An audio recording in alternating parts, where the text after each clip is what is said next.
नमस्कार दोस्तों, स्वागत है आपका हमारे YouTube चैनल पे। और आज हम देखेंगे रेशियो एंड प्रोपोर्शनल यानी कि अनुपात और समानुपात। तो अनुपात और समानुपात से संबंधित सवाल हम किस प्रकार करेंगे। तो सबसे पहले देखें अनुपात क्या होता है। अनुपात का मतलब क्या होता है भाई? अनुपात का मतलब बट्टे में। कैसे? बट्टे में। आपको जब अनुपात बट्टे में दे रखा हो, यानी कि जैसे 1/2, 1/3, 1/4, इस प्रकार का अगर आपको अनुपात दे रखा हो तो हम इसको किस रूप में लिख सकते हैं, यानी किस प्रकार से इसको सरल करके अनुपात बना सकते हैं, यानी कि एकदम सही। ठीक है, तो हम क्या करेंगे, इस चीज़ का क्या करेंगे, एलसीएम निकालेंगे और जो एलसीएम आएगा उसको क्या कर देंगे, सभी से गुणा कर देंगे। जैसे भी हमारे पास 2 और 3 और 4 है बट्टे के अंदर, तो इनका हम क्या करेंगे, एलसीएम निकालेंगे। एलसीएम ले लेंगे हम, कितना आएगा, और 3, 2 दूनी 4 और 3 12 आएगा। तो अब क्या करेंगे, हम इसको 12 से गुणा कर देंगे। जैसे 12 गुणा 1/2, इधर 12 गुणा 1/3 और इधर 12 गुणा 1/4। यानी कि जब अनुपात आपका इस प्रकार बट्टे में हो तो हम क्या कर सकते हैं, अनुपात को एलसीएम से गुणा कर सकते हैं। ठीक है, जब एलसीएम से गुणा करेंगे तो हमारे पास एकदम अनुपात प्राप्त हो जाएगा। ये किससे हो जाएगा, 6, और ये हो जाएगा 4, और ये हो जाएगा 3। यानी कि अब हमें अनुपात प्राप्त हुआ है एकदम सही रूप में, 6:4:3। तो जब आपका अनुपात किस में हो, बट्टे में हो, तो इस प्रकार हम कर सकते हैं। और यदि आपका अनुपात गुणा में हो, यानी कि कैसे, इधर देखो 2b = 3a, ये क्या है, अनुपात गुणे में है ना। या फिर आपको लिख दिया 3a अनुपात 2b। तो इसका क्या है, जब भी अनुपात ऐसे हो यानी कि गुणा में हो तो वो क्या होगा, एक दूसरे का विपरीत। यानी कि ये जो 2 है इसके गुणे में वो किसका अनुपात है, इस a का मान है, और 3a के गुणा में है वो किसका है, b का। इसी प्रकार यहाँ पे जो 3 है वो इसका है और ये 2 है वो इसका है। यानी कि a अनुपात b का मान क्या आ जाएगा, a का मान 2 और b का मान 3। ये तो थी 2 बातें कि अनुपात जब बट्टे में हो तो इसको हम सरल रूप में, जैसे कि 6:4:3 कैसे लेके आए। और दूसरी बात है, जब अनुपात क्या हो, गुणा के अंदर, तो हम इसे किस प्रकार से सरल करेंगे। तो देखिए दोस्तों, आपके सामने सवाल है, यदि a अनुपात b = 3:2 हो तो a³ + b³ बटे a³ - b³ का मान ज्ञात करो। क्या कह रहा है सवाल, कि a³ + b³ बट्टे में है वो a³ - b³ का मान निकालो। तो हमारे पास a अनुपात b का मान है 3:2। तो हम यहाँ पे a का और b का मान रख सकते हैं, यानी कि जो दे रखा है अनुपात। तो a का मान हम 3 लेंगे और b का मान 2 लेंगे। तो लिख दो आप 3 का क्यूब + b 2 का क्यूब बट्टे में 3 का क्यूब - 2 का क्यूब। देखो 3 का क्यूब कितना होता है, 27, प्लस 2 का क्यूब कितना होता है, 8। इसी प्रकार इधर आओ, 3 का क्यूब 27 - 2 का क्यूब 8। तो क्या उत्तर आ जाएगा, 27 और 8 कितने होते हैं, 35। और 27 - 8 करो तो कितने हो जाएंगे, 27 - 8 19। तो आपका उत्तर आया 35/19। तो देखिए साथियों, सवाल कहता है 15 टेबल और 7 कुर्सी का मूल्य क्या है। 15 टेबल और 7 कुर्सी का मूल्य 11 टेबल और 9 कुर्सी के मूल्य के क्या है, बराबर है। तो आपको एक टेबल और एक कुर्सी के मूल्य का अनुपात ज्ञात करना है। क्या ज्ञात करना है, अनुपात। सवाल कहता है 15 टेबल और 7 कुर्सी। तो 15 टेबल, टेबल को हम क्या लिख देते हैं, टी। और 7 कुर्सी, कुर्सी चेयर का मूल्य है वो 11 टेबल और 9 कुर्सी के मूल्य के क्या है, बराबर। तो क्या है, बराबर हो गया। तो 11 तो है टेबल और 9 है कुर्सी। अब ये कहता है कि 15 टेबल और 7 कुर्सी का जो मूल्य है वो है 11 टेबल और 9 चेयर के मूल्य का बराबर है। तो आपको क्या करना है, एक कुर्सी और एक टेबल का मूल्य का अनुपात निकालना है। तो अब आप क्या करो भाई, टेबल और टेबल को एक साथ कर लो और कुर्सी को एक साथ कर लो। तो हम टेबल को इधर लेकर जाते हैं और कुर्सी को उधर भेज देते हैं। तो 15 टेबल माइनस 11 टेबल, यानी कि माइनस में आ जाएगी, इधर आएगी तो उधर प्लस में, बराबर 9 चेयर, ये 7 चेयर उधर जाएगी तो माइनस में। तो अब देखो 15 में से 11 गया, कितने बचे? 4 टेबल, बराबर 9 में से 7 गए तो 2 कुर्सी। 40 बराबर टू सी कौन सी? अब देखो ये क्या होता है, ये देखो जब अनुपात गुणे में हो, यानी कि ये गुणे में हो रहा है तो क्या होगा, एक दूसरे का विपरीत, यानी कि टी का 2 और सी का 4, तो अनुपात क्या हो जाएगा, टी अनुपात सी। तो टी का कितना हो जाएगा, 2 और सी का क्या हो जाएगा, 4। तो ये कट गया तो टी अनुपात सी कितना हुआ, टी अनुपात सी बराबर 1:2। तो एक कुर्सी और एक चेयर का मूल्य अनुपात क्या होगा, 1:2।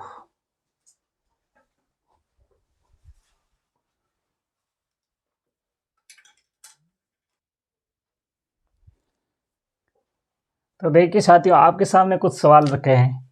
पहला सवाल कहता है कि 12:16, ये किसका साइन है, समानुपात। 24:n, तो आपको यहाँ पे n का मान निकालना है। किसका मान निकालना है, n का। और ये सवाल एक और है, और दूसरा सवाल कहता है कि 8:24 और इसका तृतीय अनुपात निकालना है। तो सबसे पहले देखो ये क्या होता है, इसके अंदर हम क्या करते हैं, बाएं वालों का गुणा और अंदर वालों का गुणा। क्या करते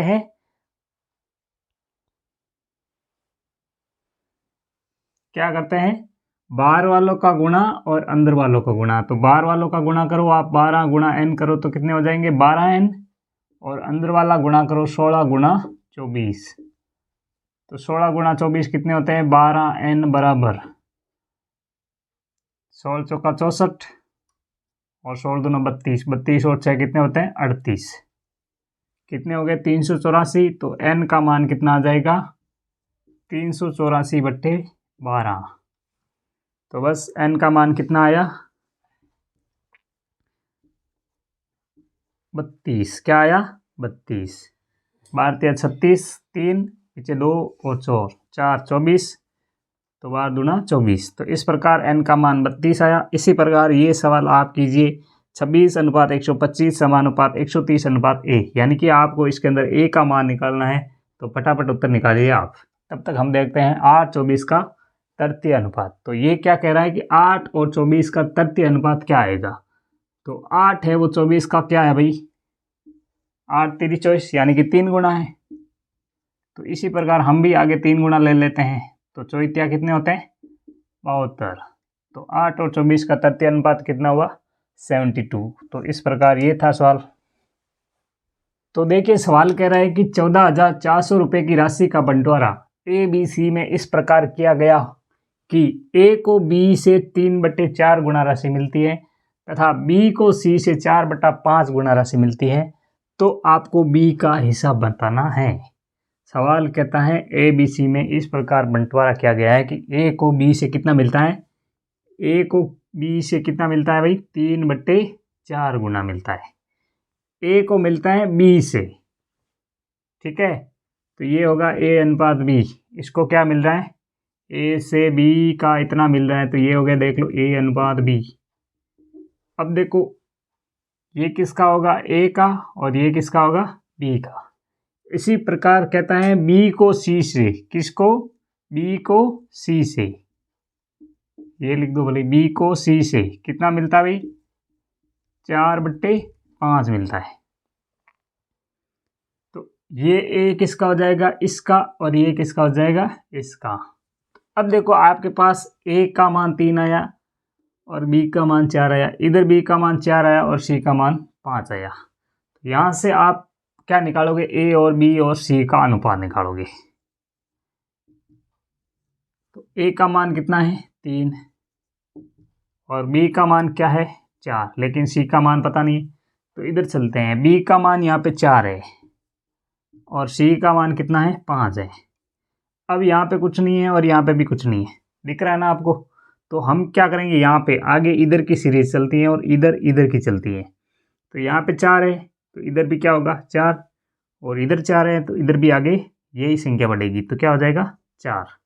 अब हम क्या करेंगे, इनका गुणा करेंगे। तो 5 गुणा 4 कितने होते हैं 20, 4 गुणा 4 कितने होते हैं 16, और 3 गुणा 4 कितने होते हैं 12। हो गया। तो ये अनुपात आपको मिला है। इसको और सरल कर सकते हैं हम, 2 से काट दो, ये हो गया 6, और ये हो गया 8, और ये हो गया 2 में 10। अभी भी कट सकता है, और फिर काट दो, 3, ये हो गया 4, और ये हो गया 5। तो फाइनल अनुपात आपको क्या मिला, 3:4:5। क्या मिला, A अनुपात B अनुपात 3:4:5। तो इस अनुपात को हम जोड़ेंगे तो कोई एक राशि जुड़ेगी, यानी कि कोई अचर पद। ये अचर पद है तो इनके साथ एक चर राशि जोड़ देते हैं हम।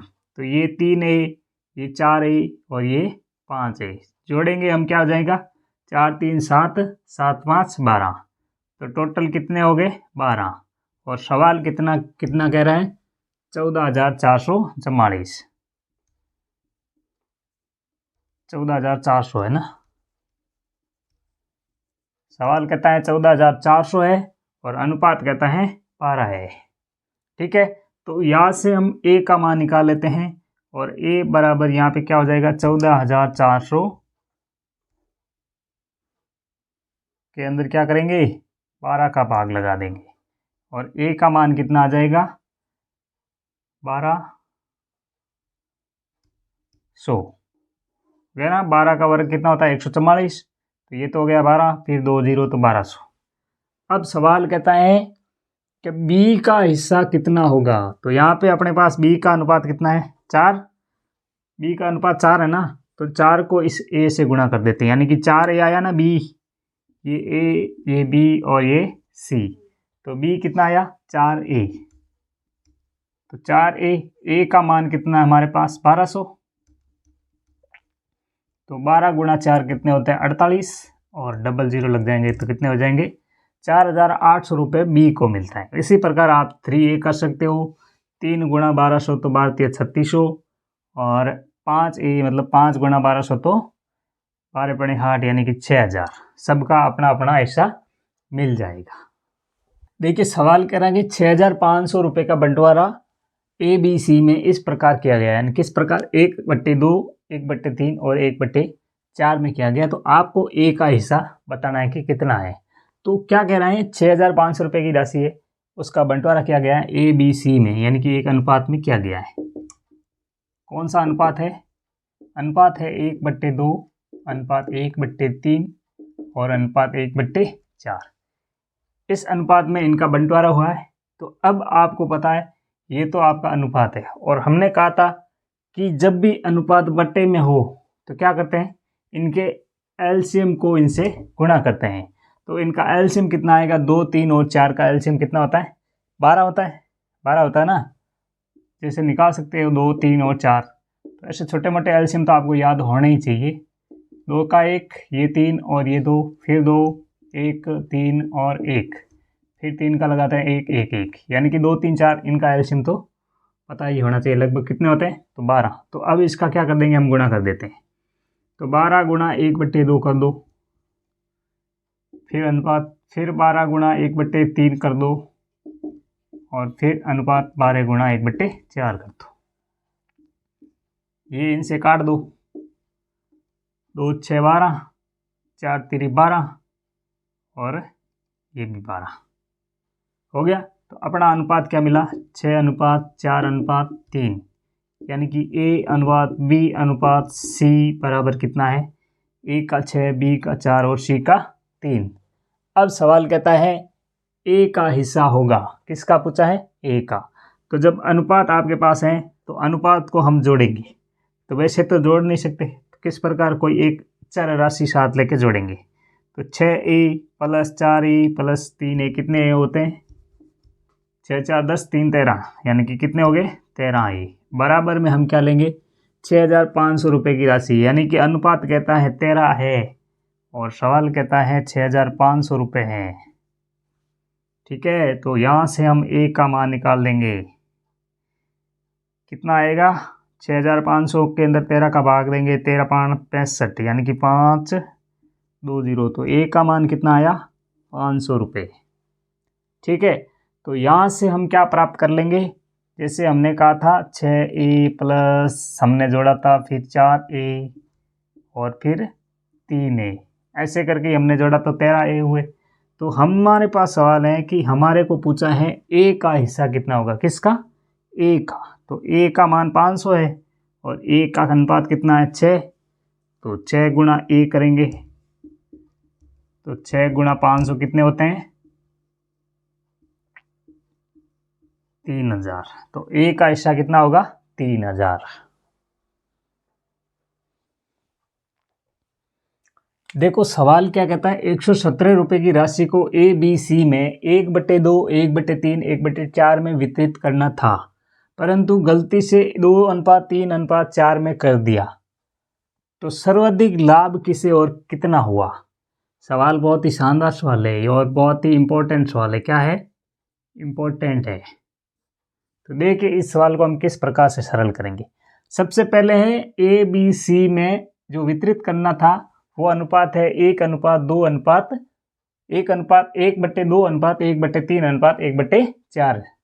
तो जो पहले अनुपात था ए अनुपात बी अनुपात सी, वो क्या था, 1/2:1/3:1/4। और जब हमने बताया था कि बट्टे में अनुपात हो तो क्या करते हैं, एलसीएम से गुणा। तो एलसीएम कितना आएगा इनका, 12। तो 12/2 और 12/3 और 12/4। तो अनुपात क्या बन जाएगा, 6:4:3।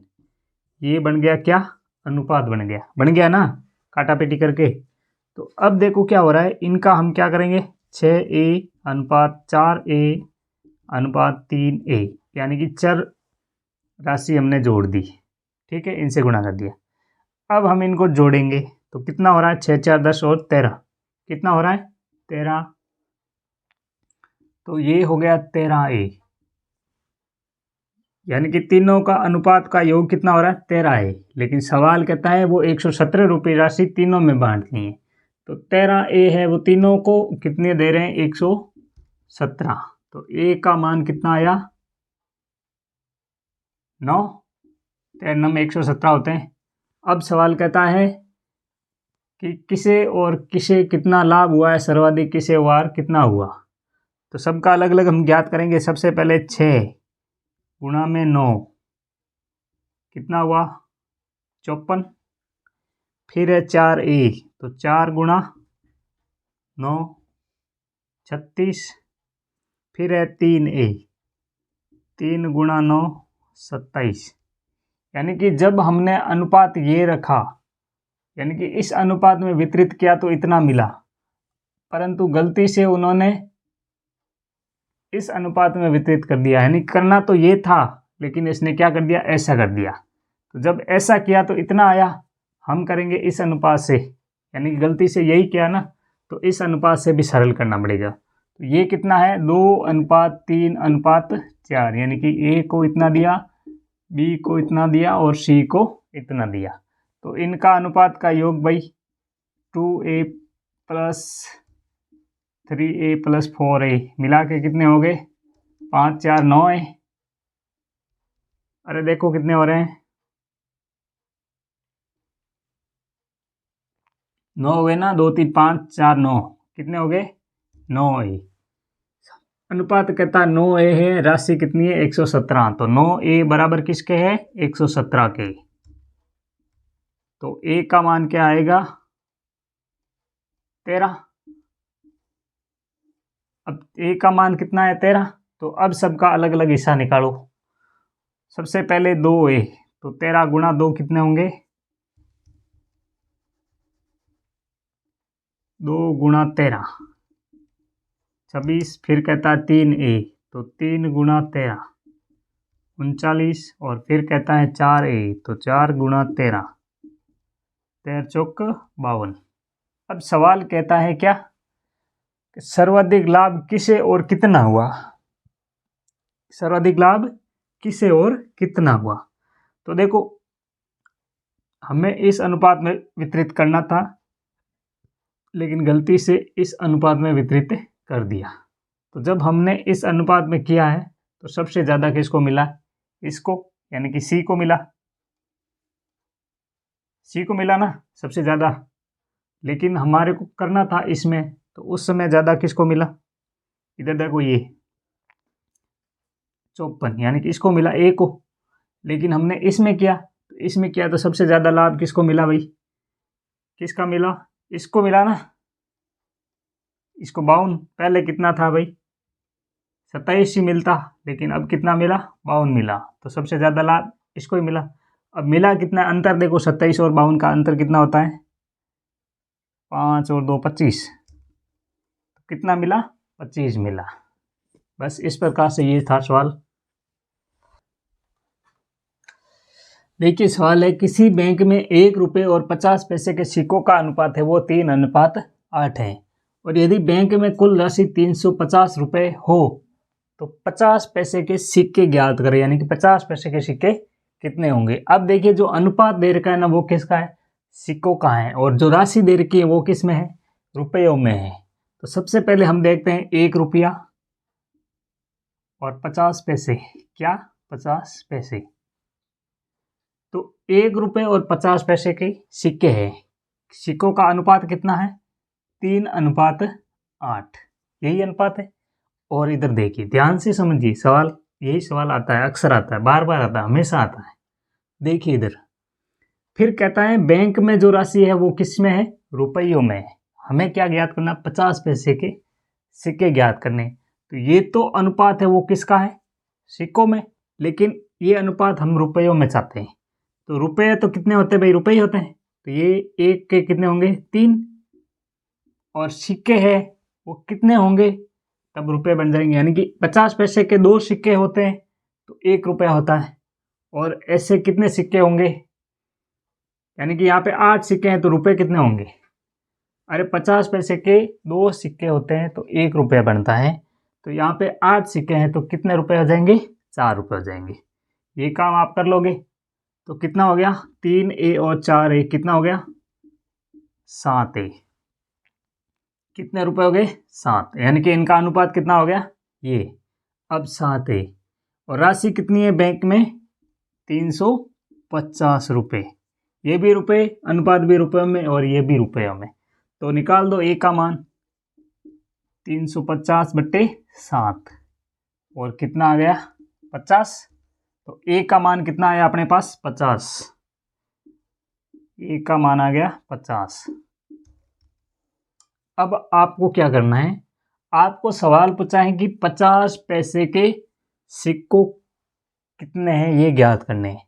तो ये जो आया A का मान किस में आया है, रुपयों में, रुपयों में आया ना। हमारे पास 4A हैं, 50 पैसे कितने हैं, 4A, लेकिन ये तो रुपए हैं, हमें क्या ज्ञात करने, सिक्के। तो हमारे पास सिक्के कितने हैं भाई, 8। 8 को इस 50 से गुणा कर देंगे, यानी कि 50 पैसे के सिक्के होंगे वो कितने होंगे, 50 गुणा 8, और कितने हो जाएंगे, 400। तो 50 पैसे के कितने सिक्के होंगे, 400।